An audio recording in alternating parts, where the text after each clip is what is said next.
If you've ever tried to help someone change a behavior, like getting them to eat healthier or be more active, you know how tough it can be. And if you're a professional, the problem isn't a lack of ideas. It's the opposite. There are almost too many theories out there, so where do you even start?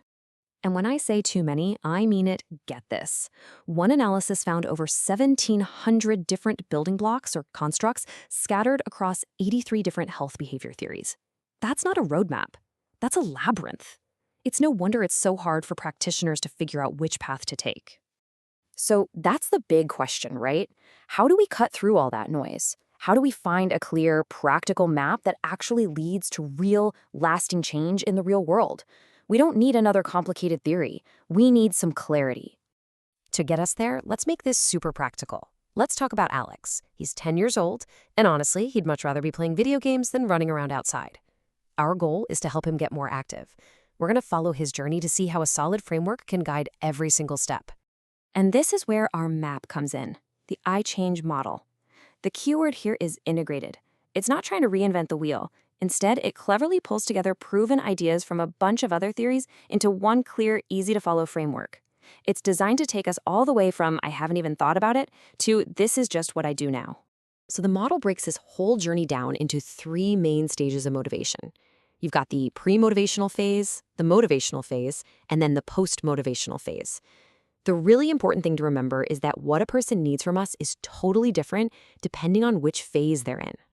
Okay, let's start at the very beginning, the pre-motivational phase. This is Alex right now. He has zero intention of changing. Maybe he doesn't get why being active is a big deal, or he just plain doesn't care. At this stage, it's all about planting a seed, building a little awareness. And check this out, because it's a super important insight for this phase. For someone who isn't motivated yet, the downsides of changing feel way bigger than the upsides. For Alex, the con, less time for video games, is a mountain, while any potential pros of being active are just tiny little hills. But then, as Alex starts to move into the motivational phase, something really cool happens. A big shift. He starts to actually think about it, and the whole equation flips. Now, the advantages, the pros, start to feel more important. He's thinking, having more energy could be cool, or playing with my friends does sound fun. The scales are starting to tip. All right, so Alex has thought it over, and he's decided. He intends to be more active. He's made it to the post-motivational phase. This is a massive win. But we've all been here, right? Think about every New Year's resolution ever made. Wanting to do something and actually doing it, well, they are 2 very different things. And this brings us to the exact spot where so much behavior change just falls apart. It's the classic intention-action gap. So how do we build a bridge to get Alex from I want to do this all the way over to I am actually doing this? That bridge has a name, action planning. And this is so much more than just a fuzzy goal. This is about getting super specific. We're talking about nailing down the when, the where, and the how of the new behavior. You're basically removing all the guesswork so it's as easy as possible to just start. And the effect of this is huge. I mean, look at this chart. The research is crystal clear. Intention by itself? Yeah, it'll get you a little bit of change. But when you take that exact same level of intention and add a concrete action plan on top of it, boom, the amount of change goes through the roof. The plan is like a turbocharger for your motivation. So what does a real action plan look like for Alex? It's not, I'll play more outside. No way. It's this. I will play football, that's the how, in the park, that's the where, for 20 minutes after school on Tuesdays and Thursdays, that's the when. It's specific, it's scheduled, and you can actually do it.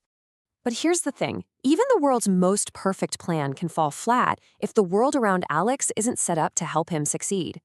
This is where we have to zoom out and look at the bigger picture. The I-Change model is smart because it knows that people don't live in a vacuum. Alex's success really hinges on his entire network. Think about it. Do his parents cheer him on and make it easy for him to go play? Is there a safe playground at his school?